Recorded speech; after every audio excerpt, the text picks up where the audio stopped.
ሃሌሉያ የሳ ክሮፋስ አዳላሹ ደሃላባንታ ሜክሮታ ዲያናው ሳላባጋስቲ ኢላላለቦስ ኢየሱስ መንፈስ ከማዕከልና ስለዘለነ መስግነካ ክብርነት አብስምካ ይሁን አሜን እንካ ህጅውን ህይወተይ እንካ ታዘላትን እስከ ካብልብና አሜን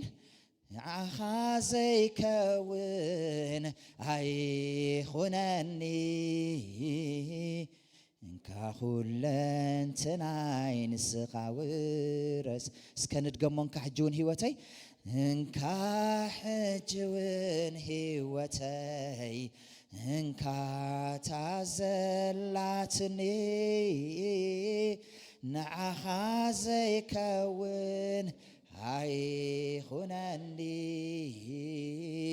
እንካ ሁለንተናይ ንስኻ ኣብ ሰማይን ኣብ ምድርን ኣብ ትሕቲ ምድርን ምሉእ ምልክን ስልጣንን ዘለካ ዘለዓለማዊ እግዚአብሔር አቦናን አምላኽናን በዝረፍድ እዚ በክርስቶስ ኢየሱስ ክብርን ንህበካ ኣለና በኃጢአትናን በበደልናን ሙታት ዝነበርና ህዝቢ በክርስቶስ ኢየሱስ ግን ውልድነት ዝሃብካና አቦና ለመስግነካ ኣለና እነሆ መሰል ውልድነት ሂብካ እግዚአብሔር አቦ ኣብዚ ምድር ዝድማ በስልጣን በኃይሊ ክንገዝእ ዝጸዋዕካና አምላኽ ካህናት ክንከውን ዝጸዋዕካና ጎይታ ነመስግነካ ኣለና አምላኽና እግዚአብሔር ስለዚ ሰዓት ስለዚ ግዜ እዚ ክብርን ንህበካ ኣለና ስለ ህዝብኻ የመስግነካ ኣለኹ ስለዚ ደምካ ዘፍሰስካሉ ህዝቢ ክብሪ ይህበካ ኣለኹ ስለዚ ጉባኤ ዝጻድቃን እዚ መስግነካ ኣለኹ ንስኻትኩም ናብ ጉባኤ ጻድቃን በጽሕኩም ኣለኹም ተባሂሉ ከም ዝተጻሕፈ እዚ ጉባኤ ጻድቃን ስለ ዝኾነ ተመስገን ጉባኤ ቅዱሳን ስለ ዝኾነ ተመስገን ጉባኤ ሃሌሉያ ንኣምላኽ ዝፈልጡ ህዝቢ ስለ ዝኾነ ተመስገን ጎይታ ሕጂ ድማ ኣብ ህያው ቃልካ ተኣምራት ክንርእሲ ዓይንትና ክትከፍት ትጽልል ኣለኹ ሕጂውን እግዚአብሔር አቦ ግዚኡን ሰዓትን ኩሉ ንዓኻ ሓሊፍና ንህበካ ብመንፈስካ መሃረናን ማዓደናን ኩሉ ነገር ንዓኻ መስዋዕት ጌርና ነቕርቦ ኣለና ልብና ንዓኻ መስዋዕት ጌርና ነቕርቦ ኣለና ጊዜና መስዋዕት ጌርና ነቕርቦ ኣለና ኩሉ ነገርና መስዋዕት ጌርና ነቕርቦ ኣለና ኩሉ ሒዝናዮ ዝመጻና ሎሚ ድሮብ ንገብሮ ነቐምጦ ኣለና እግዚአብሔር ንቃልካ ክንሰምዕ ግን መስዋዕት እግዚአብሔር አቦ ንኸፍል ኣለና ጎይታዬን አምላኸይን እንሆ መስዋዕት فلا زبل دماسخا ناب كبر سلتوصو እግዚአብሔር انه እግዚአብሔር ጎይታዬን አምላኸይን ሎሚ አማከልና ናይ ክብር ንጉስ ኮይንካ ተመላለስ በስምቱ ቅዱስ ወድኻ ኢየሱስ ክርስቶስ ዳግም ድማ ዝምለስ ጎይታ ንጽሊ አሜን አሜን ኮፈሉ ጎይታ ባርክኩም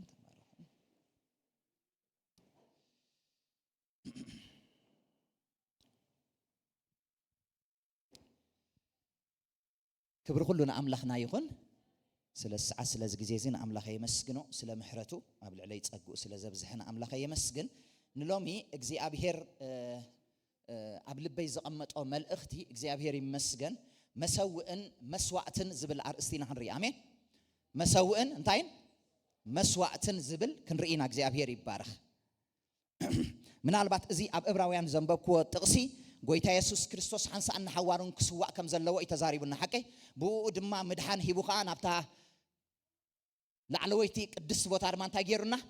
አእቲዩና እግዚአብሔር ይመስገን ክርስቶስ ተዘይመጽእ ነይሩ ናብራና ሁሉ ጉዳይና ሁሉ ኣብዚ ምድር ዝምኾነ ነይሩ ማለት እዩ ግን ንሕና ሕጂ ሰማያውያን ኢና ህይወትና ድማ ኣብ ክርስቶስ ምስ አምላኽ እንታይ ኮይና ኣላ ተሰዊራ ኣላ አሜን ክብርና አምላኽና ይሁን እዚ ካብ ምንታይ ዝተልዓለ እንድሕር ዳኢልና እዚ ካብ መስዋዕት ክርስቶስ ዝተልዓለ አሜን እዚ ጉባኤ እዚ ከምዚ ኢሉ ክእከብ ዘኽኣለውን ካብ መስዋዕት ክርስቶስ ዝተልዓለ አሜን አሜን ቅዱሳን ብገዛእ ርእስና ክንእከብ ስለ ዝበልና ክንእከብ ኣይንኽእልኒና ክንመጽእ ስለ ዝበልና ክንመጽእ ኣይንኽእልኒና ክንስዕብ ስለ ዝበልና ክንስዕብ ኣይንኽእልኒና መስዋዕት ክርስቶስ ግን ሓደ ጌሩና አሜን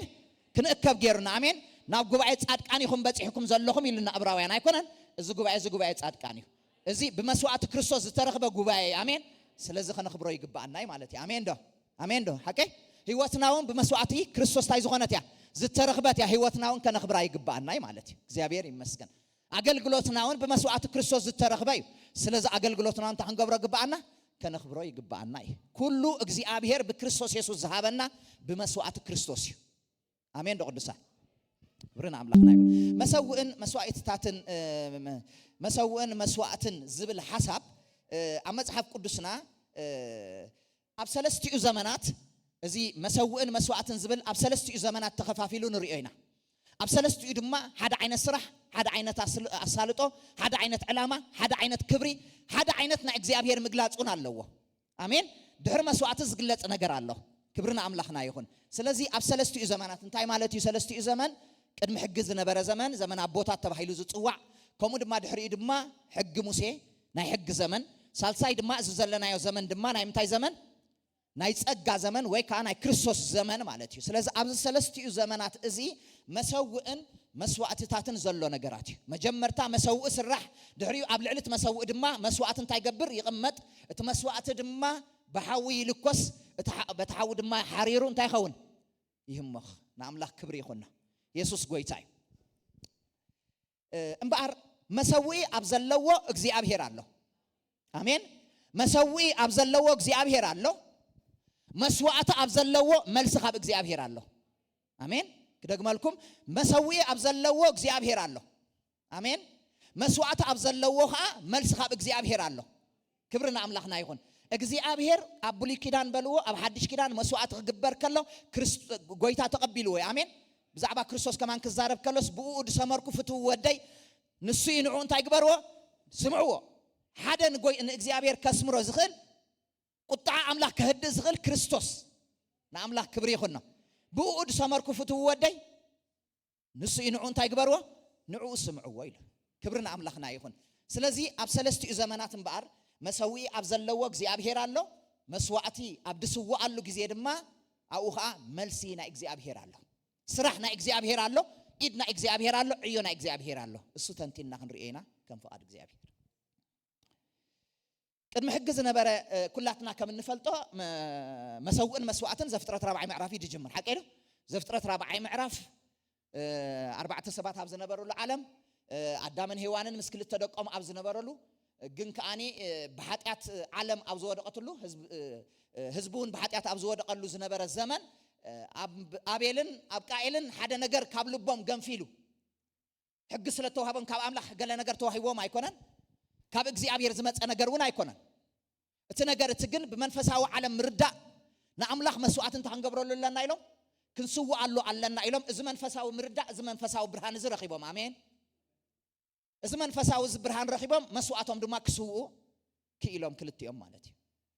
ምናልባት ክልቲኦም መስዋዕት ሰውኦም እዮም ብርግጽ ግን ክልቲኦም መስዋዕቲ ክስውኡ ከለው እቲ ሓደ ተቀባልነት ረኺቡ እቲ ሓደ ተቀባልነት ኣይረኸበን ስለምንታይ እዚ መስዋዕት እዚ ዝብገስ ካብ ልቢ እዩ አሜን እግዚአብሔር ግበሩ ኢልዎም ኣይኮን ጀሚሮም ክጅምርዎ ከለው እውን ካብ ልቦም ነቂሉ ዝተበገሰ ስለዝኾነ ስለዚ እቲ መስዋዕቲ ምስዋዕ ካብ ምንታይ ዝብገስ ካብ ትድስእዎ ዘለው ነገር ዘይኮነስ ካብ ምንታይ ዳ ካብ ልቢ ዝብገስ እዩ እዚ ዋላ ኣብ ሕግ ናይ ሙሴ ኸይድኩም ረእይዎ ዋላ ኣብ ሓድሽ ኪዳን እንትኾነ ኩሉ ነገር ካብ ልቢ ዝብገስ እዩ ካብ ልቢ ዘይብገስ ካብ ልቢ ዘይለዓል ነገራት ብምሉኡ መንፈሳውነት ኣይኮነን ካልእ ነገር ሽም ክንህቦ ንኽእል ኢና ለዚ ኣብዚ ምንም ሕጊ ኣብ ዘይነበረሉ ግዜ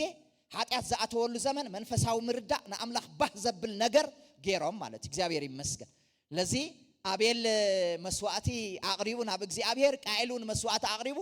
እግዚአብሔር ድማ ናብ አቤልን ናብ መስዋዕቱን ባሂልዎ እንታይ ገበረ ጠመተ ይብል ንአምላኽ ክብሪ ይኹን አሜን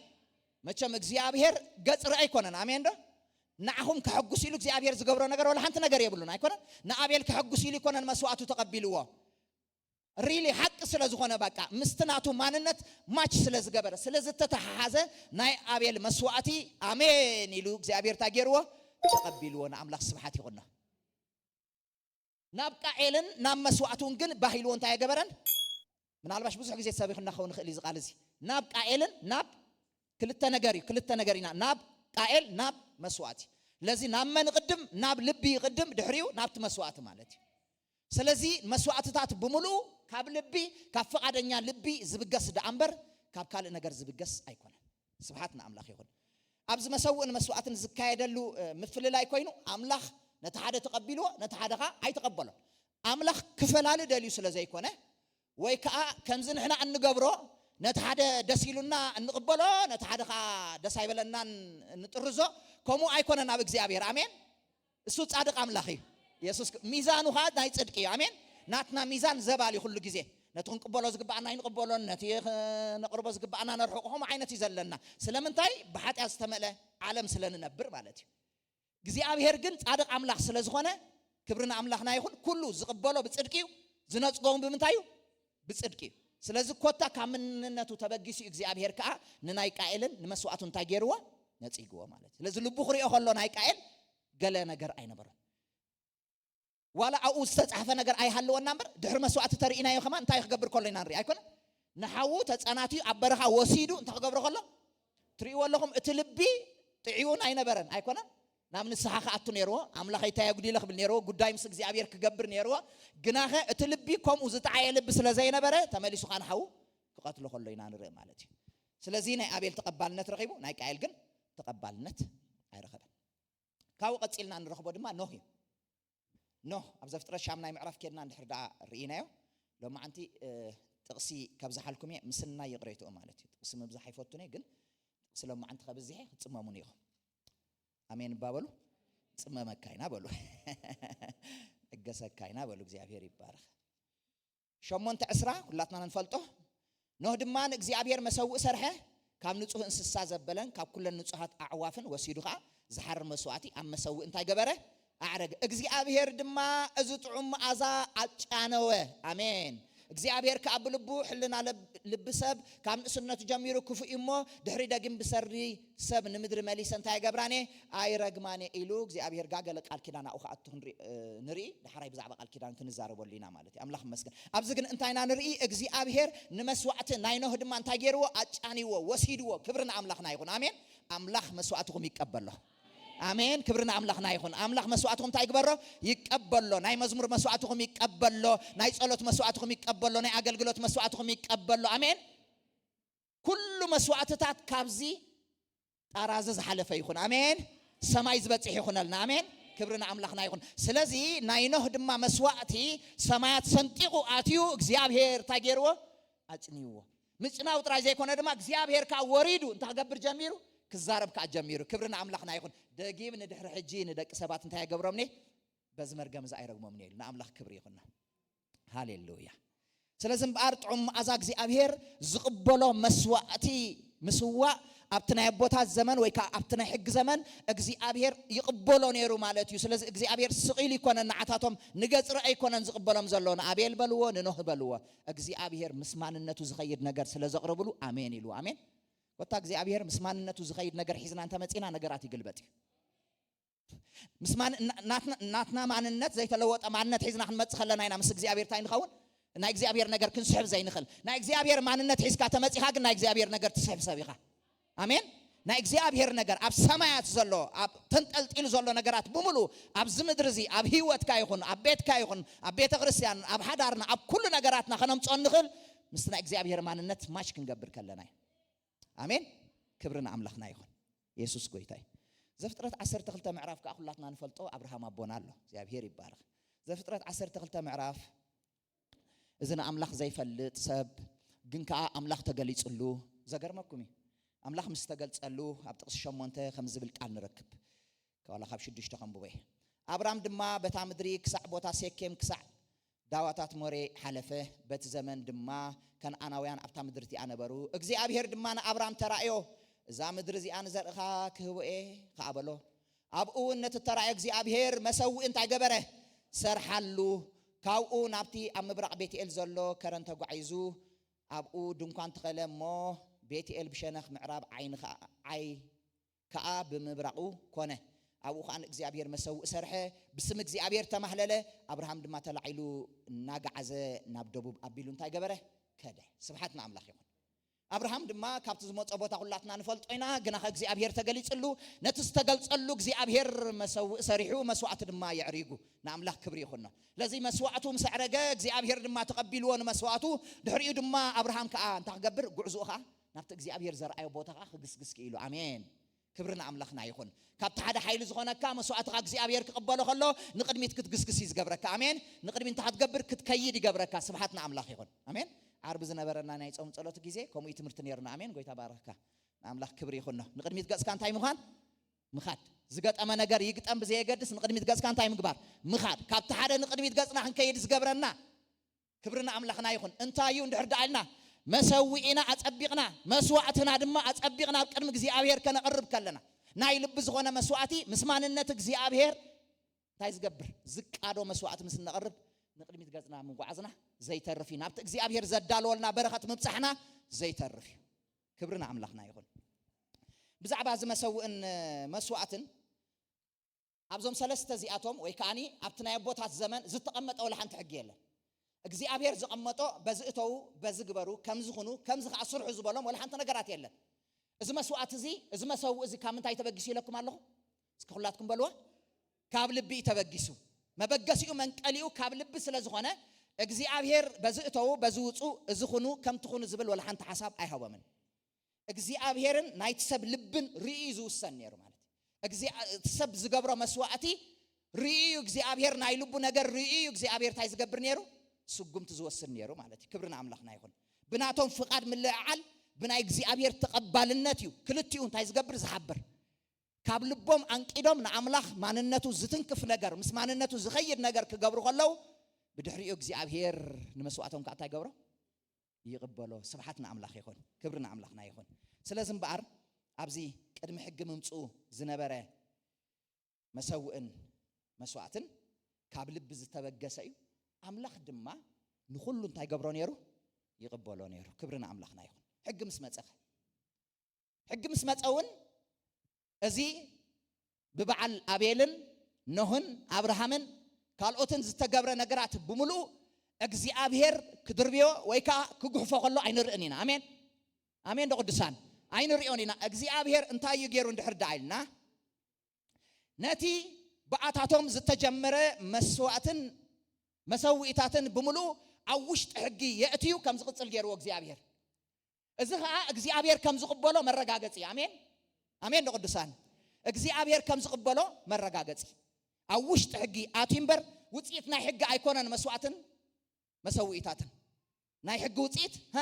ኣይኮነን እግዚአብሔር ግን ኣብ ውሽጢ ሕጊ የእትዩ የስ እዚ ክኸውን ኣለዎ ኢሉ እግዚአብሔር የእትዩ ንሙሴ ሂቦ ክብርና አምላኽና ይኹን ምናልባት ብዛዕባ መሰውእን መስዋዕትታትን ጥራይ ዘይኮነስ ብዛዕባ ዕሽር እውን እንድሕር ሓሲብና ሰባት ብዛዕባ ዕሽር ክዛረቡ ከለው ካብ ሕገ ሙሴ ጅምሩ ሓቂዶ ብዙሓት ሰባት ከም እዮም ጅምሩ ካብ ሕጊ ሙሴ እዩ ናይ ሕጊ ገለ ዝብል ነገራት ነፀብራቅ ሂቡና እዮም ከምዚ ዓይነት ኣስተምህሮታት ይነዝሑልና እዮም ግን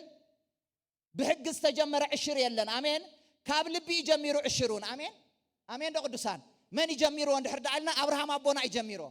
ንአምላኽ ክብሪ ይኹኖ ዕሽር ክህበይሉ በቃ ዕሽሩ ሂቡ ንአምላኽ ስብሐት ይኹኖ ያዕቆብ ድማ ካብ ቤት ኣቦኡ ምስ ከደ ድማ እንድሕር ዳ ከምዚ ጌርካኒ እንድሕር ዳ ከምዚ ጌርካኒ ኣነ ከዓ እንታይ ክህበካ ኢልዎ ዕሽረይ ክህበካ ኢልዎ ክብሪ ንአምላኽና ይኹን እግዚአብሔር እውን ነዚ ናይ ዕሽር ነገር እውን ስቂሉ ችላ ኣይበሎን ኣብ ውሽጢ ሕጊ እትዩካ ቀፅሉ ኢልዎም ብኡ አሜን አሜን ደቅዱሳን እግዚአብሔር እንታይ ገይርዎ ማለት እዩ ተቀቢልዎ ግን ኩሉ ነገር ከምቲ ናይ በዓል አብርሃም ኣይኮነ ናብ ሕጊ ክመፅእ ከሎ ኩሉ ነገር እንታይ እናኾነ ይመፅዩ እናተረረ ይመፅዩ ኣብ ሚክያስ ብዛዕባ ዕሽር ክዛረብ ከሎ ዕሽር ዘበረ ኩሉ ናብ ቤት መዝገብ እንታይ ግበርዎ ኣምፅእዎ ኣነ ድማ መሳኹቲ ሰማይ ተዘይከፈትኩልኩም በረኸተ ድማ ብዘይልክዕ ተዘይፍሲሰልኩም በዚ ተዓዘቡን ይብል እግዚአብሔር ጎይታ ሰራዊት ይብል ድሓር ቀፂሉ ግን እንታይ ኢሉ ንስኻትኩም ግን እንታይ ጌርኩምን ኢኹም ኢሎም ሰሪቕኩምን ኢኹም ከምዚ ጌርኩምን ኢኹም ብምንታይ ዳ ሰሪቕናካ ብዕሽርን ብምባእ እንታይ ጌርኩምን ኢኹም ሰሪቕኩምን ኢኹም ኣባኹም ድማ በቃ ነቲ ነገርኩም ዝበልዕ እንታይ ገይረ ኣለኹ ልኢኸለኹ ክብል ከሎ ንርኢ ማለት እዩ ስለዚ ኣብ ሕጊ ምስ ኣተወ ኩሉ ነገር እንታይ ኮይኑ እዩ ተሪር እዩ ብፍላይ ዘለማውያን ካብ ምዕራፍ 1 ክሳብ ምዕራፍ 10 ተኸድኩም ድሕር ኣንቢብኩሞ ብምሉእ ኣብቲ ሕጊ ዝተጠቕሰ ነገራት ብምሉእ ብትሪ ኣብኡ እግዚአብሔር እንታይ ገይርዎም እዩ ሕግታት ሂብዎም እዩ እዚ ነገራት እዚ ግን ቅድሚ ናብ መስቀል ምብፅሑ እዩ አሜን ቅድሚ ናብ ምንታይ ምብፅሑ ቅድሚ ናብ መስቀል ምብፅሑ ኣብ መስቀል ምስ በፅሐ ግን ኩሉ ነገር ስታገይሩ እዩ አሜን አሜን ደቅዱሳን ኣብ መስቀል ምስ በፅሐ ኩሉ ነገር ጠጠው ኢሉ ንአምላኽ ክብሪ ይኹኖ እቲ እግዚአብሔር ዝቕበሎ ጥራይ እዩ መስቀል ሰጊሩ ክኸይድ ዝኽእል አሜን አሜን ደቅዱሳን ለዚ ንመስቀል ሰጊሩ ክኸይድ ዘኽኣሎ እግዚአብሔር ዝቕበሎ ነገራት ብምሉእ ንመስቀል ሰጊሩ ኸይዱ ንአምላኽ ክብሪ ይኹኖ ዕብራውያን 7 ምዕራፍ ብዛዕባ ዕሽር ይዛረብ ካብ ክርስቶስ ክወፅእ ከም ዘለዎ ይዛረብ ክቕበል ከም ዘለዎ ይዛረብ ብዛዕባ መስዋዕቲ ድማ አንተ ወይ ዘንበብኩልኩም ዕብራውያን ድማ ነኖ እቲኣቶም በብዓመት በብግዚኡ መስዋዕቲ ስው ሓንሳን ሓዋሩ ግን ተሰዊኡ ነገራት እንታይ ገይርዎ ወዲእዎ ኢሉ ክብርና አምላኽና ይኹን ስለዚ እቲ መስቀል መሰዊኡ እዩ እቲ ድስዋዕ ድማ ክርስቶስ ኮይኑ ነገራትና ሁሉ እንታይ ገይርዎ እዩ ወዲእዎ እዩ አሜን ስለዚ ንሕና ኣብቲ ዝተወደአ ስራሕ ናይ ኢየሱስ ክርስቶስ أبو وشتي كم يجرنا خن ملالس كم زقب بعنا كم يجرنا دما مسواتنا سريحنا مسوات مسوينا سريحنا كم يجرنا مسواتنا خن نقرب كم زلنا لما أنتي قال برهان كنرئي النخل مالتي نمزخ خارز أكل آمين ورنا عملنا يخون تلازم أبتسال ساي زمن تأجد ما أبتزمن تأجع براويان تشعي معرف كابتقسي حدا كنا نحرد عم بيبنايو زاد النق قالي زلنا أملاخ كبري خنا زقال زخاسب كله خصمون زي لبي بتعمي بأملاخ بهبلون يرو آمين آمين بتي بكريستوس يسوع تجبر الناس رحمالتي زي مسوئن مسوات تاتن أم مسكال استفدت أما قداي براويان تشعي معرف كابتقسي حدا خمزيبل دقي من تقدم أي كيدان دما نقل قلوت تجزي أبيهرن مدراو مقدسن حجاجات نيروو تعنتو يزبلكم أبزل لواويان كاب حدقس عسر ترى يوزبل دون كان تتقيلوا نبرمو أتقدم التركب قدس التبهال كفلك أنديلن صدقة انجيراتاتن مرأين نبرة بغني وتقال أي مجارة جاجنا أبتدون كان قدس قدسان التبهال نبرت أبقى أنا هورك أن بخل وجنو بورك التلبت تابوت كيدان نبرمو نسونة مع الناس حزت في ورك أن زت أتعت زنج أرنن صلات كيدانن زحز نبره قبل علي دمانة منبرت أجازت للوه ناي كبري كروبيل نبرو بزعبا زي حج ببناتو خنزاربلو زي كونلنا ايو اذا خمس خوينو مستدالوه اتوم كانت كل ساعه ابتناي قدميت دنكان اغلغلوت كيبصحو ياتو ام ابتخال ايغنا اتلك كهن بينو حنسا اب عمت ياتو غناخه بزيتي بزي اتني من انت رسون من انت سحتات حزبن زقربو دم اي اتون ايو اتقدماي دنكان غنا قيم خلو اتنابتا قدست زاتو مغدي غنا خمزي تገልጸ መንፈስ ቅዱስ በዚህ يرئي አሎና በላይ ይቅጽል ከበዝሐና አብዝሁን አንቅሳህን ገብረና እግዚአብሔር ይመስገን አብዝ ቃል እዚ አብዝ ሐሳብ እዚ እንታይና ንርዳ ኩሉ ሕጋጋት ነርወዩ ሕግ ነርወዩ ድንኳን ተተኺሉ ነርዩ ኩሉ ነገራት ነርወዩ በብናቱ ሁሉ እግዚአብሔር አቀምጥዎ ዝበሎም በብናቱ ሁሉ ተቀሚጥዩ በብት ስርዓቱ በብት ሕጋጋቱ ደማ ይኸይድ ዝኸአለ ንግዚኡ ካው ነጽዩ ጠጠው ይብል ድህሪው ዘሎ ጊዜ ግን ተመሊሱ ድማ በኃጢአቱሃ ምቅጻሉን ታይ ዘይገብርዩ ዘይተርፍ ነገር እዩ ኩሉ ሰዕ ናብ ትቅድሚት ድንኳን አገልግሎት ዘብጽሕ ድማ ሓደ ካህን ተመዲብሎም ነይሩ እዚ ሊቀ ካህን እዚ ድማ ኣብ ዓመት ሓደ ጊዜ ናብ ቅድስተ ቅዱሳን ታይ ይገብር ያት እዚ ኩሉ ነገር ክኸውን ከሎ ደም ይፈስስ ዝሕረድ ነገራት ኩሉ ይሕረድ ናይ ምሕጻብ ነገራት ይካየድ እዚ ኩሉ ነገራት ተገይሩ ዋላ እናሃለዎ ክነሱ ግን ሓደ ሊቀ ካህን ጥራይ ናብታ ውሽጢ ዝኣቱ ህዝቢ ብምሉእ ክኣቱ ኣይክእልን كمز أمسي عندي حريد عندي إذن غير عندي سلز أنا تحجبر علني نوشت جت أي كأتو علني إلو ولا بحيل فنسي كنت أتوه موت زي كوينو هي وتكركب أي كلني إن كانت هزبي تلك أكهانو كأتو خلو أجارو تأثيري إذا أتو قال من كبك زي أبيهر ندحر دعارخي بلو بجمر كأنت كويني واتس تقوتي تو أي واتس نزغلو نجار عزت رفقن قويتا يسوع كريستوس كن حنسا أنا حوارونا بتمقدس آتيو بجزاء دومو آمين كبرنا أملاخنا يخون سلزي نزي إمبار كن أتو خمزين خيل كم زين برنا ما أتوي منهم كم زين برنا نجزيو تراي كم زين بره اتنا يحق مسيون نجزيو خم زين بره كأو كقصلنا خصوق جمنا خم زي كأليو يا إبراهيم صحفي تايز جبر النازلو زنجر النازلو مالت بفلاي تقصد شو عم بقولكم إذا خمس خوينو مستدعوا توم كهنات كل ساعة أبتناي قدمي دنكان أقلقلت كاب صحيح عتو نبرو معس كل ساعة مزعتو نيرم كريستوس جن حنسان نحوارون بجزاء دمو هاليلويا أنا عديجو نبتقدس قدسان دم حيزوننا يأتينا كبرنا أملاخنا يخون أجي أب سمايات مس كريستوس تسويرنا لنا آمين آمين نقاليوت أو تحمس له خيلي رأي كان ديزل له بزندي خالد لخاف لك خيلي أبزل له هو ترين تقولي خاب سجاج جناخ أنا مس كريستوس أب سمايات تايكوين له تسويره الله آمين كبرنا أملاخنا يخون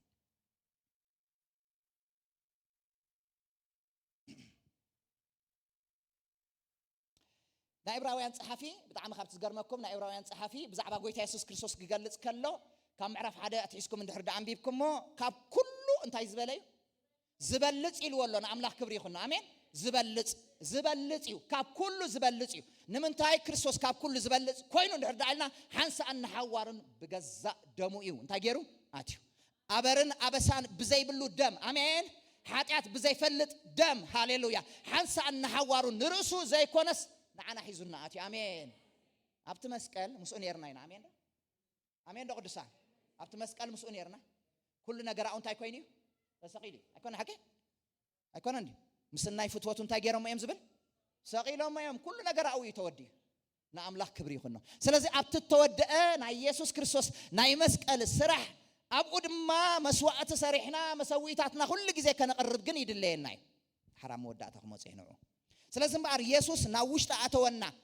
ናብ ውሽጢ ስለዘእተወና ድማ ናይ ዕብራውያን ጸሓፊ ካብ ኩሉ እንታይ ገብር ኢልና ይበልጽ ኢሉና አሜን ካብ ሙሴ ይበልጽ ኢሉና አሜን ሙሴ ኣብ ዘበኑ ቀሊል ሰብ ኣይነበረን ሙሴ ከዓ ንመን ይዝውክል ተልና ንደቂ እስራኤል ይዝውክል ኣይኮነ እንዴ ሓቀይ رأيوا ناي أبراهام مسوات زقرب زنبرة على أبراهام مسوات زقرب زنبرة وجن أبراهام نماني زوكل نماني زوكل ندك إسرائيل أحزابني يزوكل نعنان ندك إسرائيل يزوكل موسى جن ندك إسرائيل ترى يزوكل سلزد ما يجزي أبيهرون بسم موسى يتسوعن بسم من دا تسوعه أملاخ أبراهام أملاخ إسحاق أملاخ يعقوب تبع يتسوعنا أملاخ كبري خنا آمين سلام انتاي موسى أبتنا حق ما أكل سلزنا برا مالتي ስለዚህ ሙሴ ይበልጽ ካመላእክት ካንተ አይገብር ይልና ይበልጽ ይሉና ንኣምላኽ ክብሪ ይኹን ብፍላይ ብጣዕሚ ብዛዕባ መላእክት ከጽንዕ ከለኹ ኣብዚ ሓሳብ እዚ መላእክቲ ኣብ ብሉይ ኪዳን ዝነበሩ ኣመንቲ ካባናን ላዕሊ ይርድኡ ወይ ይሓስብ ብዙ ግዜ ብዛዕባ መላእክት ክዝረብ ከሎ ደይና ኣምን ንበዝሕ ካብቶም ንኣምን ኣይኮን ሓቂ መላእክት ኣለው ኣብ ጥቃና መላእክትስ ኣለው ንዓና ዝለኣኹ መላእክት ኣገልገልቲ ኣለውና ክንብል ከለና መጽሓፍ ቅዱስ ይኮም ኢልና ኣይኮን እንዴ ካብ ርእስና ዘምጻና ኣይኮነ ግን ነዚ ምእማን ይከብደና أبولي كده زنبرو كونه بعد أجار كوي ملاك تجلس الله أتم سبات نا أجار كوي تجلس الله أجار كو ما بقول إسرائيل أو تاي كونتن جبت أوي تيجنا إسرائيل زعتوا تيابكا رأي وانا خماس أملاك تجير الله ملاكه جلس الله سبحتنا أملاك لذي أبحدش كنا عندما نتوم بوز تتأوع زبلون عتاتهم تايو ملاكتي أجلجلتو يوم يزبلنا كبرنا أملاكنا يكون ስለዚህ አገልገልትና መላእክት ክርስቶስ ግን ካብዞም መላእክት እዚኦም ይበልጽ አሜን ንደቅ እስራኤል መላእክት ማለት ቀሊል ነገር ከይመስለኩም ከምዝ ንሕና ንርድኦ ኣይኮነን ካብዝ ንሕና መረዳእታ ንላዕሊዮም ዝርድኦ ብዛዕባ መላእክት ካብ መላእክቱን ይበልጽ ኢልና ናይ ዕብራውያን ጸሓፊ ብዛዕባ ናይ ኣሮን ክህነት ተንጺኻሎም ከእስራኤላውያን ካብ ብጣዕሚ ዘደንቕዩ ናይ ኣሮን ክህነት ደሞ በቃ እሱ እንዲህ ህይወትና ብዘይሙ ካልእታ ህይወት ኣለና ስለዚህ ተሰውአ መስዋዕትን ኃጢአትና መጽረይ ዝኾነና በዘይ ቡና እንታ ህይወት አሎ በዘይ ቤት መቅደስ ታ ህይወት አሎ በዘይ ታቦት እንታ ህይወት አሎ እዮም ዝሐስቡን እሳቶም ንዓታቶም ቀሊል ነገር አይኮነን ስለዚህ በመሰረቱ ዕብራውያን ስለተጻፈ እንታይ ኢሉዎም ካብ አሮን ይበልጽ ካብ ተአምድር ዝግበር ዝነበረ ክህነት ይበልጽ ካብ ተአምድር ዝነበረ ናይ ሊቀ ክህነት ስራሕ ካብኡ ይበልጽ ኢየሱስ ካብ ኩሉ ይበልጽ አሜን ስለዚህ ምዚ ዝበልጽ ጎይታይና ዘለና ንሕና ማለት አሜን ካብ ኩሉ እንታይ ዝኸውን ውይ ሐዋርያ ጳውሎስ ዛስዋይ ካብ ኩሉ እንደንግጽ ምኾና ነርና ይሉ ግን ካብ ኩሉ እንደንግጽ አይኮናን አሜን ክብርና አምላኽና ይሁን አሜን ምናልባት ብደገ ክንረአ ከለና እንደንግጽ ሰባት ንመስል ንኸውን ኣብቲ መንፈሳዊ ዓለም ግን ከማና ዝበለ ሰብ የለን praise the lord አሜን ከማና ዝበለ ሰብ የለን በቃ አሜን ንአምላኽ ክብሪ ይሁን ነው ንጉሳቲና ኣብቲ መንፈሳዊ ዓለም ክንረአ ከለና ንጉሳቲና ኣብቲ መንፈሳዊ ዓለም ክንረአ ከለና ውሉድ አምላኺና ኣብቲ መንፈሳዊ ዓለም ክንረአ ከለና እግዚአብሔር ዝቅበለና ህዝቢና ኣብቲ መንፈሳዊ ዓለም ክንረአ ከለና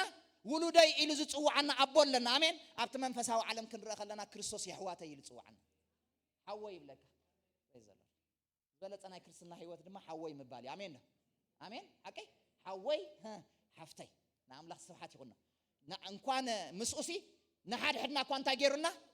يحوات جيرنا نعمل كبر يخنا آمين كاب سمين متى كاب دبوب كاب لعل متى كاب تحتي كاب زبالة متى كاب زي بلتة كاب قلة متى كاب قلة بزي يقدس أما هاي كون زقدس نعمل متى هاي زقدس آمين بكريستوس يسوع متى زبالة نسوح وناي آمين يحواتنا بكريستوس يسوع نعمل كبر يخنا سلامتاي كريستوس حوي كبلنا بقى أنت هاي جبرن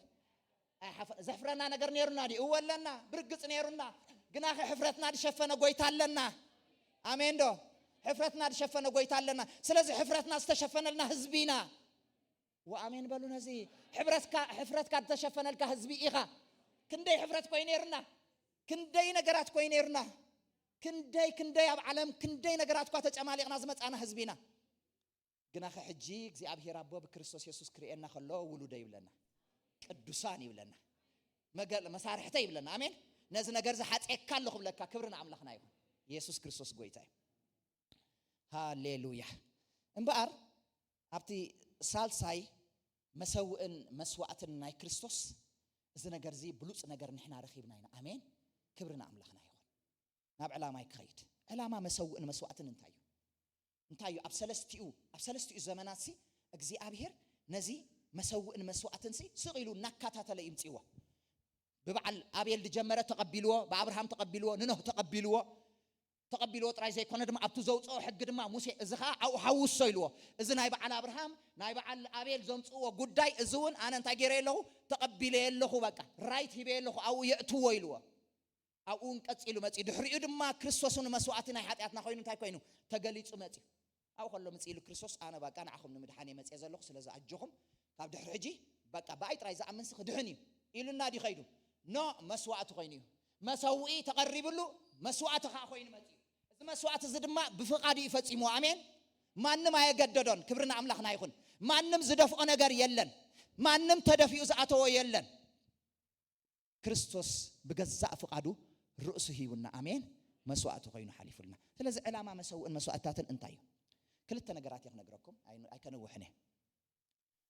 بزعبة علامة مسوء مسوعة أنتاي نحد عينك قدامنت نحبرت محداسن مقصالن من أنت كله آمين نمنتاي مسوء زادلي نمنتاي خمسوعة زادلي نحد عينا حبرتنا من أنت كحداسن كقصلن آمين حبرت مس كريستوس جميرنا حكي هيكون عندي حكي بكريستوس يسوع حبرت جميرنا لنا مسك أبي ربو التعريقنا له حبرت جميرنا لنا قعزو جميرنا لنا مسك أبي ربو أبز قعزو زد ما بزح قعقلت أم كقط منا يخلي بزح وصع ورد كقط منا يخلي بزح دخان بزح نجارات كتأبك أنا يخلي نعبران صحفون قال يصلنا له جناح أتيخون تبزي قدس عند حردا مسوينا عند حردا أتأبقنا مسوعتنا كل جزء نسوي عند حردا خوينا جن قعزو مقص قالوا جن زي ترف نجاري عبد خام كاي تترفني خام على آمين بدخامنا خدين قصلنا زي كل كهنات يبلنان بدخامنا خدين قصلنا زخيل عبلك كهن علنا نسخة يسوسي آمين زدين قص أبول لك سباي كدين قص الكان خو بدخام كاسب أبرس دخام كدخام كوسخل كاي خيل خو أبرس تشنكت وسخل كاي خون سل آمين زراقف جن قويت لك الراقف أبيلو قعزها قصل زبل آمين عبيت ما كان تاين زجبره كاب حدا بوتانا بحدا بوتاي خدا حلو يراقفه قعزان كان تاي جبره يقصله سبحاتنا املاح يكون امين قعزونا هنقصل زجبرنا قويتا يسوع كريستوس علنا امين لومي بزتفالاليه دخام بزتفالاليه شجر بزتفالاليه صقمات تحالفو زلهم هتو قعزو قصالي اجهم اي تسقو بز امين هتو قعزو قصالي امين بدخامكم تترفلوا مخنيات يلن سلامتاي ندخامكم كدنقصالكم زغلق كهنه يسوع علوكم كاب كل زبلص يسوع علو ونام موسى يكونكم من متيهم نام ملاختي يكونكم من متيهم ناب أرون ليك كهنا يكونكم من متيهم ناب كريستوس يكون متيهم ناب كريستوس متأدم قعزو قصل ناي قدنتي سكبالو قعزو يقصل آمين سلازي نحبرتنا محداسن مقصالن ناي قدنتي كعرز خل نجر كقصل تدع خوينو دحر تبالاشن تاي خونا له كعر له حقي هذا نجر تصرحلو تتقملو صنيحكا اندحر دع تبالاشو دحر انت تقبره تعريه حكينا تعريه نابنت مكينا زلكم تفلطوا ياكم نحدا مكيناكم كم قال خويناتكم ناب تعاملكم زلو غاراج تاي غبروا دول تبلو اتا خمسن كيناتني تايز لكم شو تايز لكم كمص اكايد لكم مصا نابت نايمين تنانس بوتا انت غبر مصا نابت مسويا حسكا مصا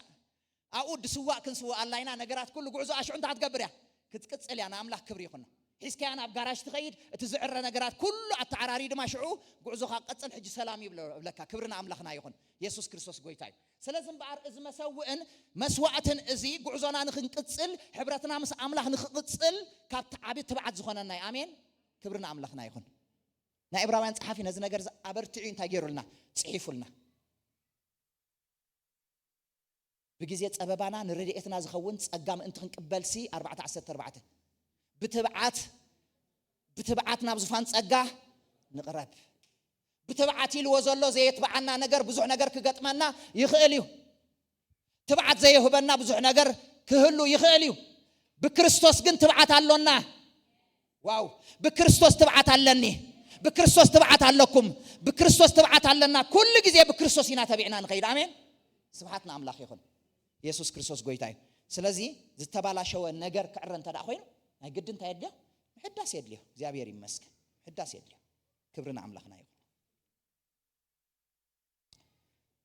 እግዚአብሔር ንአቤል እንታይ ይልዎ ኃጢአት ምስ ገበረን ሓው ክሳይ ምስ ገበረ አቤል ሓውኻ እንታይ አበይ ኣሎ ኢሉ እንታይ ገይርዎ ሓቲትዎ መጀመርያ ታሕቶ እግዚአብሔር ዝሓተተ ነብኡ ነይሩ ንአዳም አዳም አበይ ኣለኻ ኢልዎ ድሕሪኡ ኸ ቃኤል ንቃኤል ከ አቤል ሓውኻ አበይ ኣሎ ኢሉ እንታይ ገይርዎ ሓቲትዎ እዚ ሕቶ እዚ ክሓቶ ከሎ ኣነ ሓላው ሓወይ ኣይኮንኩን ክሓቶ ከሎ ባይዘወይ እግዚአብሔር ሕብረትና ተቋሪጹሎሞ ሕብረትና ምእንቲ ክንቅጽል የመጽካ ዘለኹ ይዝብሎ ዘለኩ ሕብረት አቋሪጽካዮ ኣለኻ ንሓውኻ እንታይ ብምግባር ብምቕታልሲ ሕብረት ተቋሪጹሎ ስለዚ ሕብረት ክቅጽል ዕድል ይዝፈጥረሉ ዘሎ እንታይ ዝገብረሉ ዘሎ ዕድል ይዝፈጥረሉ ዘሎ ንዓ ተመለስ ካብቲ ዘለኻዮ ነገር እንታይ ይኩን ተመለስ ሞ ድሕሪኡ ብሓንሳ እንታይ ንግበር ንቀጽል ይዝብሎ ዘሎ ብምንታይ ግን ጀሚሩሉ ብቅልል ዝበለ አቤል ሓውኻስ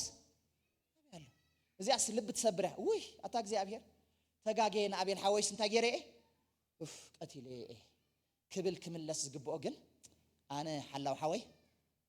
ኣይኮንኩን መልሰሉ ከሎ ንርኢ ግን እግዚአብሔር ምስ አምላኽ ሕብረት ምእንቲ ክገብር እዩ እዚ ዕድል እዚ እንታይ ገይርዎ ሂብዎ ስብሓትና አምላኽ ይኹን ስለዚ ሕብረትና ምእንቲ ክቅጽል እግዚአብሔር ኩሉ ግዜ ድማ እንታይ ያቀሚጡልና مسوئن مسواتنا قميطلنا الله كبرنا أملاخنا يكون كل جزء أمت مسوي مسواتنا الناس هو أنا خنبر እግዚአብሔር يدلنا እግዚአብሔር بخمس عينات ملكنا بانا خمس خلو نحن دم أنه هو جبر ملسك هلو ناي قدنات يو نابنت هالراي أبيل سي مس እግዚአብሔር ስለተጻለ እዩ እግዚአብሔርን አቤል ታይዝ ገብሮ ዘሎ ዘሐቶ ዘሎ ግን كل جزء مس እግዚአብሔር ስለተጻለ أنا يكون عندما مسوئن مسواتنا እንታይ ንገብር እንሐድሶ ክብርና አምላኽና ይሁን ስለዚህ ሰባስና ይኮነን ሕብረት ክቅጽል ስለዘሎ ናይ ፍቅርና መግለጽ ስለዝኾነ ምስ እግዚአብሔር ሕብረት ምግባር ስና ይምታይና መግለጽ እዩ ናይ ፍቅርና መግለጽ እዩ ክብርና አምላኽና ይሁን ገለገለና ምናልባሽ ንጸሎት መህደሚ ወይ ከዓ መሕቢ ወይ ከዓ ገለ መናገፍ ጥራይ ጌርና ንወስዶ ብዙሓት ኢና ግን ጸሎት መናገፍ ይኮነን ጸሎት ናይ ፍቅር መግለጽ እዩ አሜን ፍቅርኻን አምላኽ ትገልጸሉ ቦታ እዩ አሜን ዶ ቅዱሳን ፍቅርና ንገልጸሉ ዳንበር ጉዳያት ጥራይ ሒስካ ጉዳያት ከተፈጽመሉ እትመጽ አይኮነን ጸሎት ማለት ጾሙን ጸሎቱን ኮሙ አባይ ጉዳይ ነዚያ ጾሙን ጸሎቱን የዲያይካ ተተሰኪምካ ክትመጽ ዘይኮነስ ብጾሙን ጸሎቱን አምላኽ ታይካ ትገልጸሉ ፍቅርካ ትገልጸሉ መስዋዕት ትገብረሉ ንአምላኽ ክብር ይኹን አሜን ስብሐትና አምላኽ ይኹን ኢየሱስ ክርስቶስ ጎይታ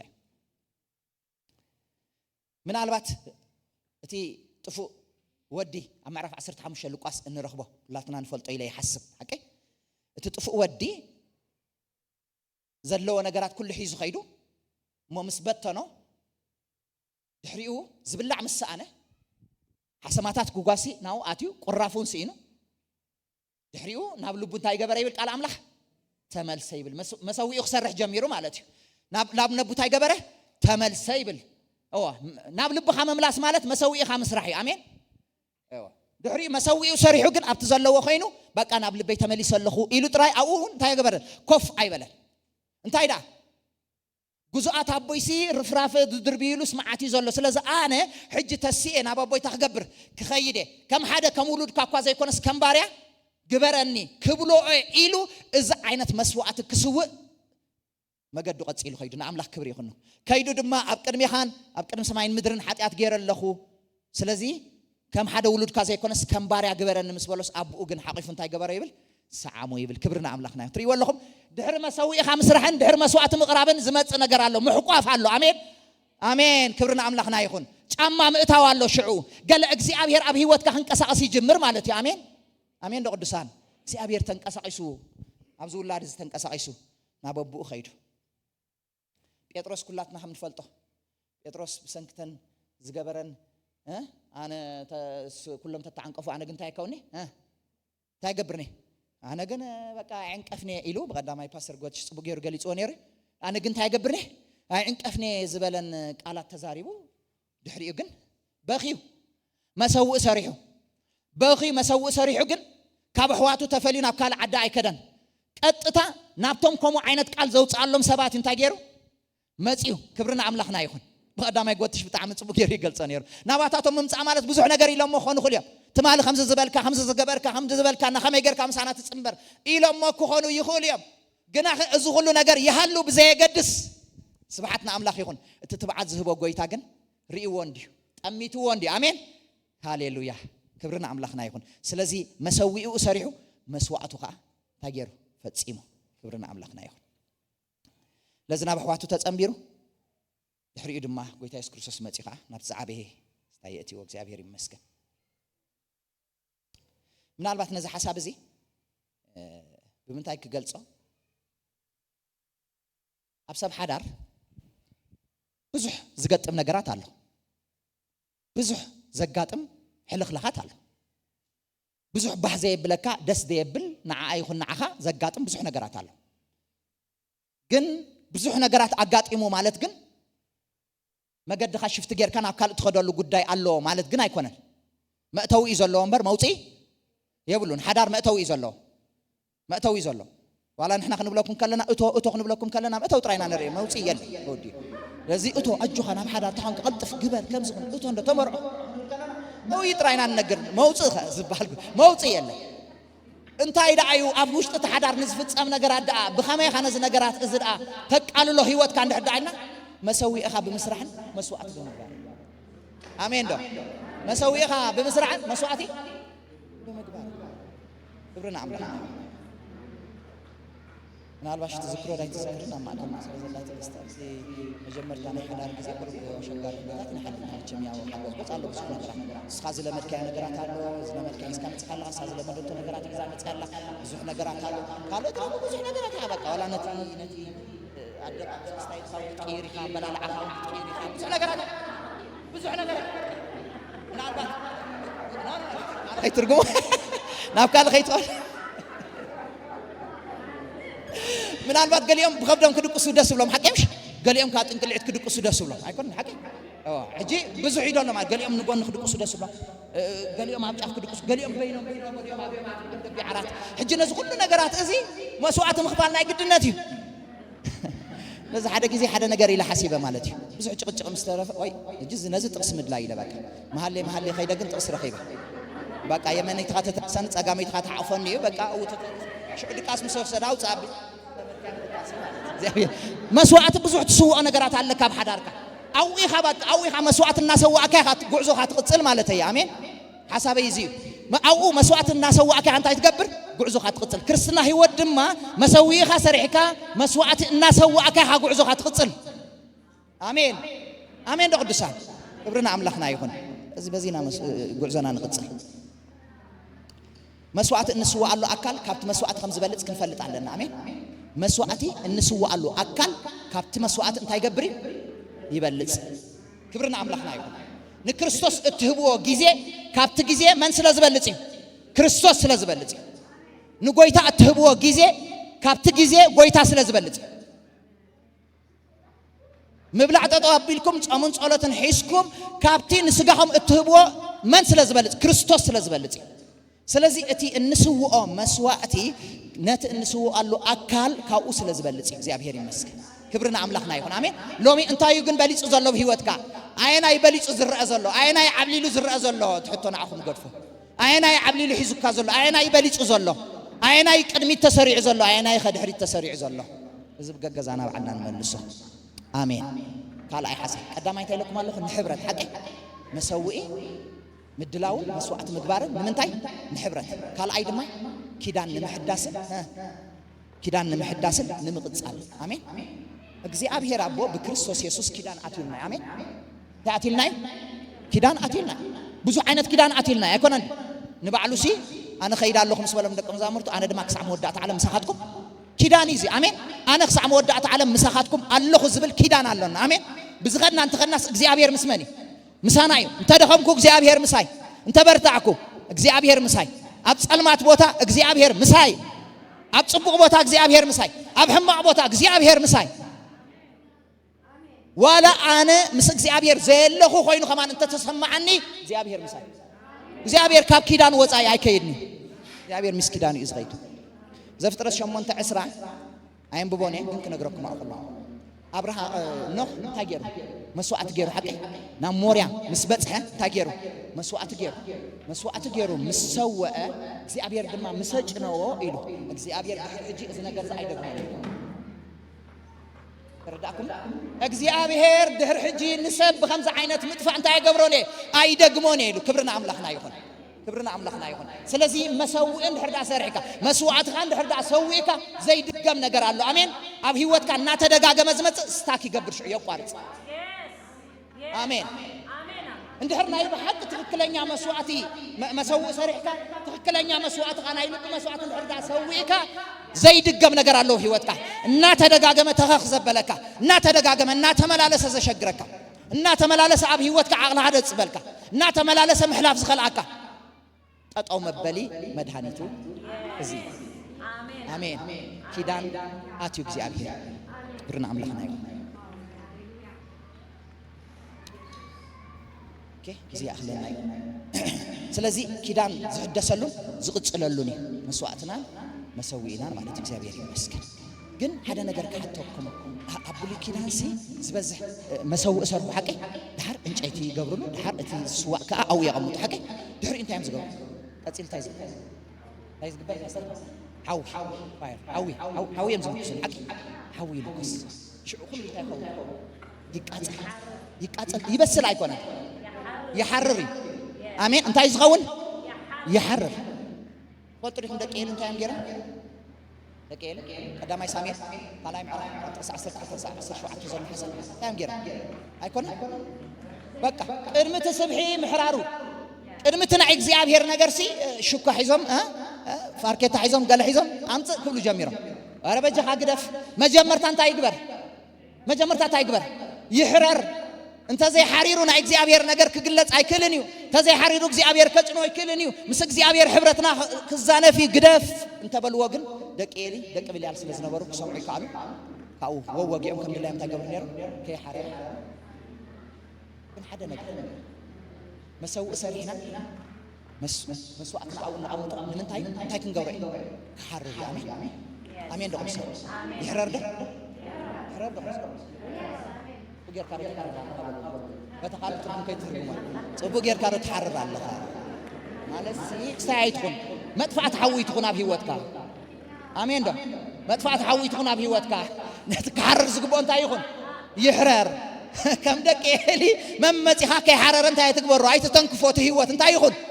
انت يخون قدسان يحرر هاليلويا يحرر آمين يسوع قويتا يحرر مسوء سريحكم مسوء أتخسوا خلقوا بزحون خطا هيوت كما تسمد قلنا تلك فاتت لما قلت نقر تنقركم بقى جزي وسيلة قلت نقر بزح أنا ساعة غيرين قلت أنا قرك نقرأكم تنعنكت أنت يا أبراهام كلنا كم نفتح እግዚአብሔር ተዛሪቦ መዛሐደ ወደ አንተ ይበረለይዶ መስዋዕት ገር ተሰዋ በጣም ኻዝ ጋር ነው حራይ ኢሉ ተአዚዙ ከይድ ከሎ ዝገረ መን ነገራት ሓደ 4 5 ነገራት ካበና ውጪ ነው ዘፍጥረት 11 ተዳኺና ምን አንጊዩ እንታይ ገበረው ለካ ተንሰ ስለዚህ መስዋዕትን መስዋዕ ምክንያት እንታይ አይقرب ምክንያት ዝባሃል የብሉ ብዙ ጊዜ ንህይወት እንቅፋት ዝሆነው ምክንያት አብርሃም ግን ምንም ምክንያት የብሉ ኮሞ አይነት ነገር ተነጊሩካ በጥልካ መደቀስ ኦኬ ዘይደ ለሐያ ቆይ ዘይደ ለሐያ ቆጨሮ ተራቆይና አይትገቡ ሞባይል አይ መስለን ግን ብልብሁም ግን ተዘይደውል مش አይደልኹም ባይ ስለ ዘይደልኹም ብዙ ናይ ዘይ ምድላይኩም ነገር አብይ አብልብሁም ታይገር ተሐስቡ ተዘይድውልባ ተዘይ መጽባ ከምዝባ ተዘይ ኮን ትብሉ ስለምንታይ እታርክብ አይደልኹም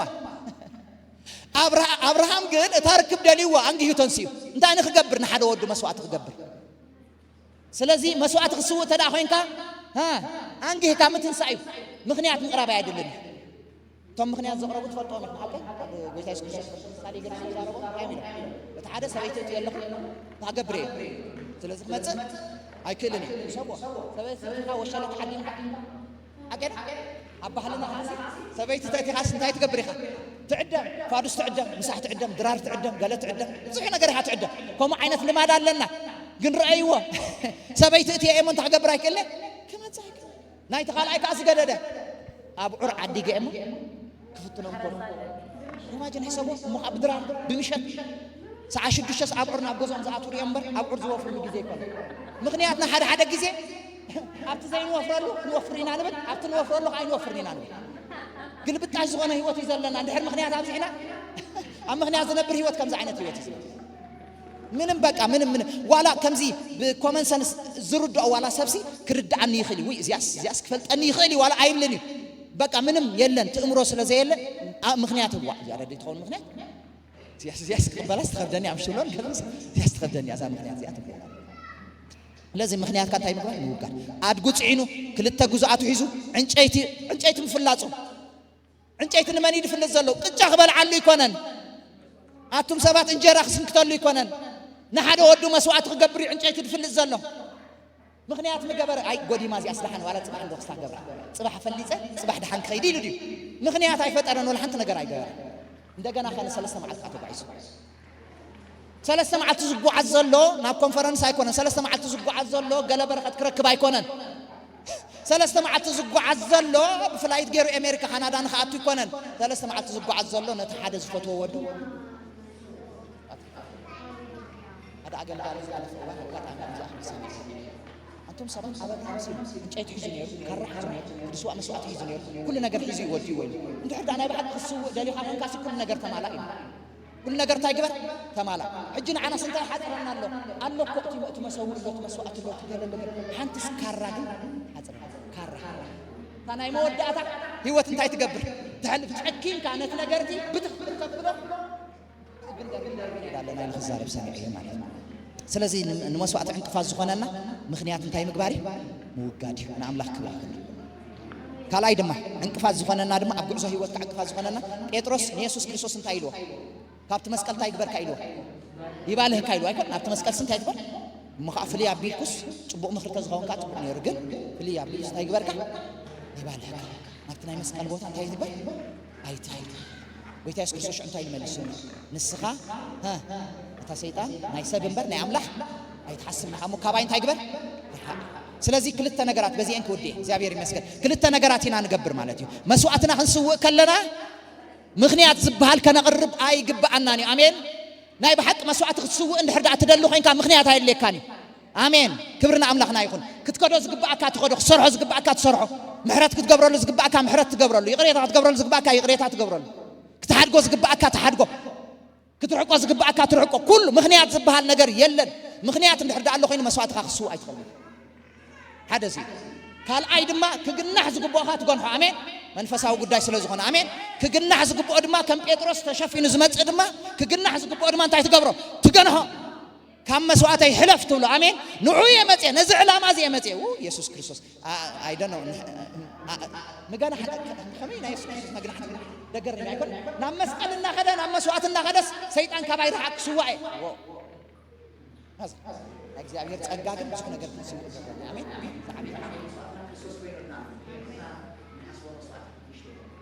መዝሙር 34 ክስር ተሸሞንተ እግዚአብሔር ነቶም ስብር ልብ ዘለዎም ቀረቦም ነቶም ቁጥቁጥ መንፈስ ዘለዎም ድማ አይገብረም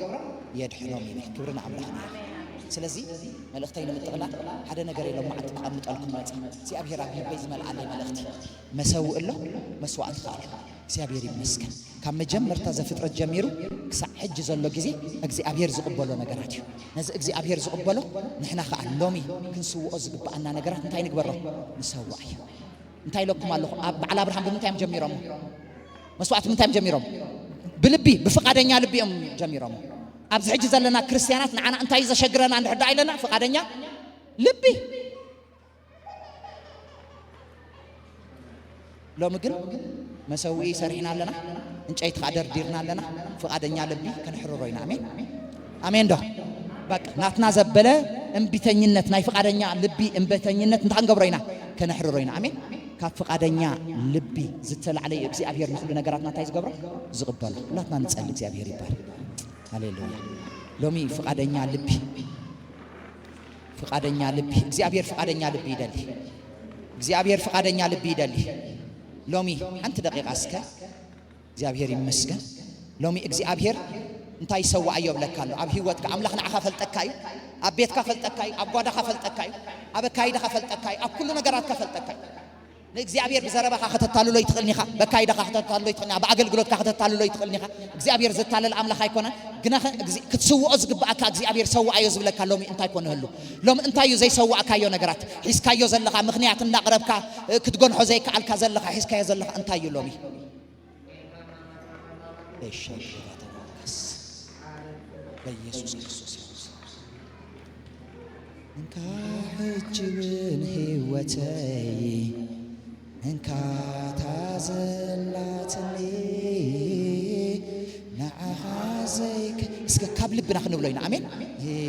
هونني اسك خبز لنا يحفلنا خنبلوينا كفلنا صنحنا بيسوع كريستوس هاليلويا انكا كلنتناي كنبلوينا بيسوع كريستوس ياوسم انكا كلنتناي بشم يسوع كريستوس هاليلويا انكا كلنتناي كنبلوينا امين امين دو قدسان امين دو قدسان بحنس علنا امين دو انكا كلنتناي نبلو امين مسوات غيرنا اخاسو الكالو نبلو هاليلويا لومي يسو الله እግዚአብሔር لومي يسو الله لومي حد الله لومي مسوات غير اقدمي يقرب الله هاليلويا ناي مسغانا مسوات سوي الكاي ناي مزمور مسوات سوي الكاي حج دما اب هيوتي زرعخايو هاليلويا مسخا حبرت زيو هبني حبرتنا زخلكلو كيدانا نخي حدس زغبرو نغرات بملو لومي كسو ازغبان نغر اب قدمي يسو الله بلو هاليلويا لومي يسو الله بيسوع كريستوس يسو الله بلو صلي حنت دقيق بصلوت غيركم اعرغو اسرو نتقال امين اسرو نتقال بيسوع كريستوس هاليلويا ابلبكم يتحز ابلبكم يئتو ابلبكم يتحتم هاليلويا بيسوع كريستوس ياوسم هاليلويا ማታ ግሮባ ዳላባጋስቲያ እሽ ካዳላላባዳላቦስ ሃሌሉያ በኢየሱስ ክርስቶስ ለህዝብኻ ጸጋህ ተብዝሕ ጽልልኹ መስዋዕትና እንስው ጸጋህ ተብዝሕ ጽልልኹ በኢየሱስ ክርስቶስ ያውስም ሃሌሉያ ጸጋህ ተብዝሕ በኢየሱስ ክርስቶስ ያውስም ጽልልኹ እንብዝበለና ነገራት ሎም ኩቅረጽ በኢየሱስ ስም ጽልልኹ ክንስው ሎም አንተ በኢየሱስ ክርስቶስ ስም ንስኻ ድማ ከተጭኑ ወባህ ክብለካ ክትሕጎስ ጎይታዬን አምላኸይን ሽዑ ድማ ስራሕካ ክሰርሕ ጎይታ መንፈስ ቅዱስ ሃሌሉያ ድህሪ ሕጂ እዚ ነገር ዝ አይድገምንም እንትኽብል በኢየሱስ ክርስቶስ ስም ጎይታዬን አምላኸይን ሎም ንጽልለና نصلي لنا بقدمي حبي يسوع كريستوس ياوسم نصلي لنا هاليلويا انك حجون هيوتي انك تعزلتني نعها زيك وين اي هونني ايش كده امين زمروا مزمور زي هاليلويا آمين إنها حجون إنك حجون هيوتي إنك تزلاتني إنك تزلاتني نعها زي كونا يخونني بيسوع سم نعها زي كون يخونني إنك خلنتناي إنك خلنتناي سخاورسني آمين إنك حجون هيوتي إنك تزلاتني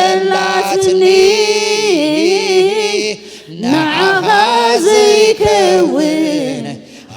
جير هذا لا باغاسيا اكرادو لا بادالابوس امين هاليلويا بيسوع كريستوس هاليلويا كم تزمركم هم يكون لكم بيسوع انك كم تزمركم هم يكون لكم هاليلويا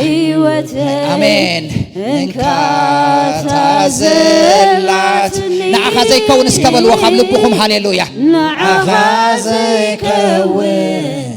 اي خلني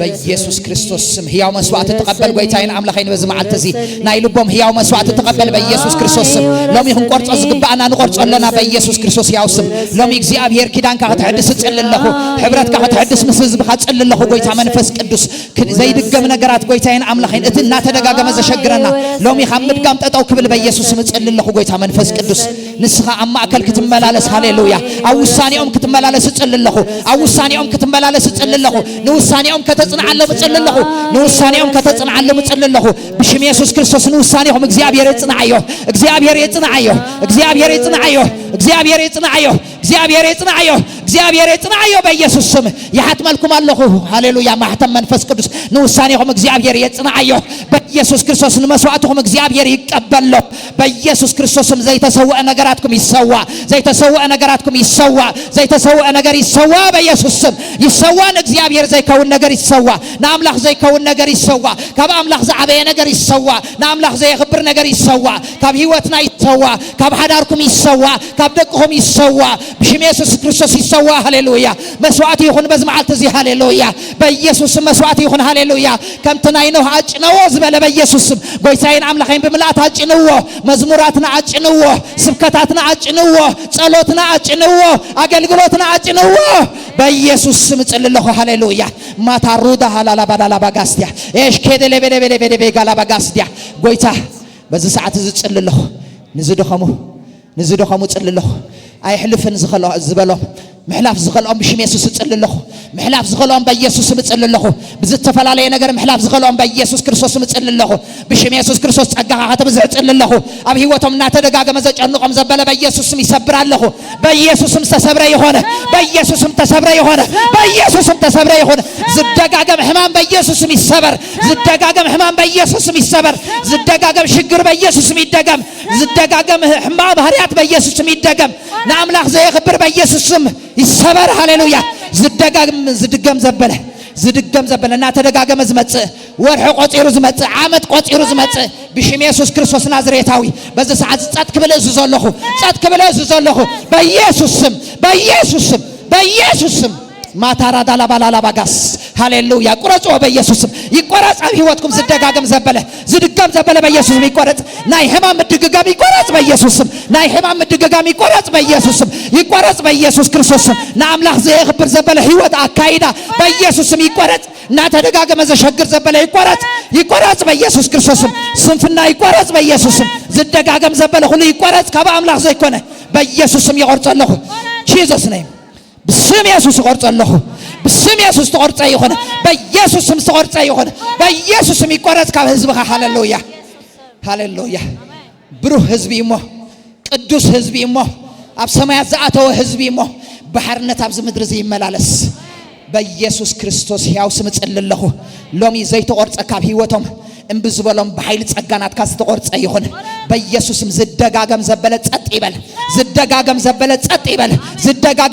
ጸጥ ይበል ናትካ ነገር ጥራ ይደጋገም አምላኸይ ህላውነትካ ይደጋገም ኃይልካ ይደጋገም ጸጋካ ይደጋገም መንፈስካ ይደጋገም በኢየሱስ ክርስቶስ ስም ሃሌሉያ ካለ ካባኻ ዘይኮነ አቦ ዘይተቆለ ዘበለ በኢየሱስ ክርስቶስ ስም ይቆረጽ በኢየሱስ ስም ካስጎ መንፈስም ይቆረጽ ካብ ነፍስም ይቆረጽ በኢየሱስ ስም ካበካይዶም ይቆረጽ በኢየሱስ ስም ማቶራታ ላባላላ ቦስ ጸልይ ሃሌሉያ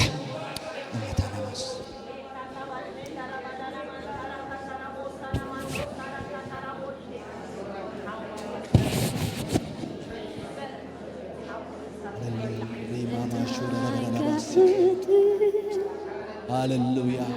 ኢየሱስ ጎይታይ አሜን ኢየሱስ ጎይታይ ደሐሸ መስዋዕቱ ሒዙዝ መጽ ኢየሱስ ክርስቶስ ጎይታይ ዝሐሸ መስዋዕቲ ነገራትና ሐንሳብና ሐዋርን ፈጸመ ጎይታ ሽሙ ይባራ ሃሌሉያ ቃልኮም ይዝብለና አምላክ መስገን አብቲ ጥቁል መጽሐፍ ስለይ ተጻሒፉ አለ ፍቃድካ ከገብር ኢለ መጻኹ መስዋዕትን ብልዕን መስተን መቅረብ ኩልካ ነይረ ተዝኸው ነርስ መቅረብ ኩልካ ባሃጉ የብልካን ኢሉ ተዝኸው ነርስ መቅረብ ኩልካ ነይረ ኢሉ ብዙ ውዳእ ነይሩ ተዝኸው ነገራት ከምቲ ናይ አሮን ክህንነት ዳይም ገበረን ምደጋጎመ ነይሩ ግና ሐንሳብና ሐዋርን ብዝአክል መስዋዕቲ ክርስቶስ ተቀድስና አሎና አሜን ሐንሳብ ነሐዋሩ ዝአክል መስዋዕቲ ኢየሱስ ክርስቶስ ፈሲሱላ አሜን ሎሚ ምናልባት እዚ ደም እዚ ኣብ ህይወተይ ግብራዊ ኣይኮነን ዘሎ እዚ ደም እዚ ኣብ ህይወተይ ከዓይደል ያለኹ ክርስቶስ ኢየሱስ መስቀል ሰርሖ ስራሕ ኣብ ህይወተይ ግብራዊ ኣይኮነን ደሎሞ ምስ ጎይታ እዚ ክላለ ኢደል ያለኹ ዝብል ሰብ ተሎ ክንጽልየሉ ንኽእሊና የስ ምስ ጎይታ ክላለ ዝዘሊ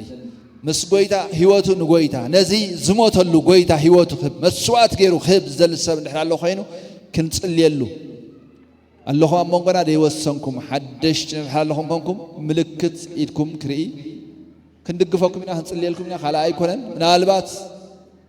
مجمع يجزز مزاحم تكون تخليهم داعين كن مزاحم استبعاد زيبلكم إذن النازي إذا بخرسوس يسام مسكل استجبرنا يمر حن صراحة حبيوتي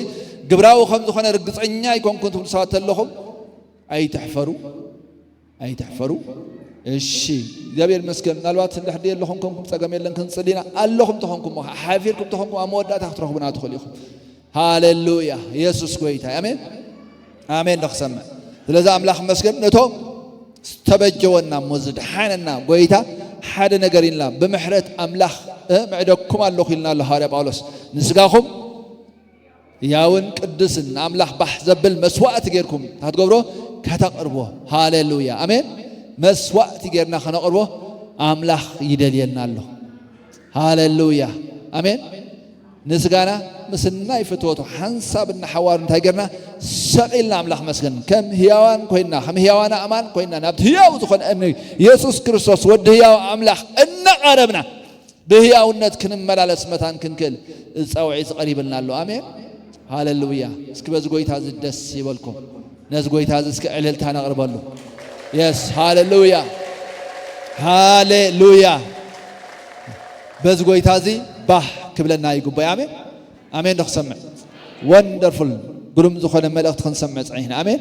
ለዚ ሕብረትና ክቕፅል አሜን ህይወት ክቕፅል ፅልዋና ክቕፅል ተፅዕኖና ክቕፅል ክብርና አምላኽ ኣብዚ ምድሪ ከም ውሉድ አምላኽ ኮይና ተገሊፅና ናይ ፀልማት ስራሕ ናይ ፀልማት ምኽሪ ከነፍርስ ክብርና አምላኽ ይኹን ወዲ አምላኽ ዝተገልፀ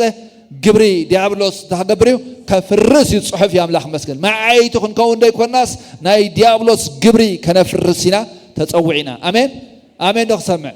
هيدان ككاريك عيت حدك ويت أملاك كتفرس عيت اللعل قبر ديابلوس أفرس أمين ولد أملاحها ولد أملاح نعلم يسعرها أنا علم سعر الله سعرتك امنتنا أمين هاليلويا يعني إحنا سعرتينا كن سعر إنك على سيكوننا سعرتينا كابتم سعرت نبلسينا أمين دبلس أنها مشنا سماوي سلدخونا يخبرنا أملاح يخون أمين كامنا السماء مشن ورينا من مدري عينك على سنا يسوع ودياو أملاح أيو هاليلويا اسكي بس قوي تازي دس كلنا يقبوي thank you اسكن والله yes ناب كم بلد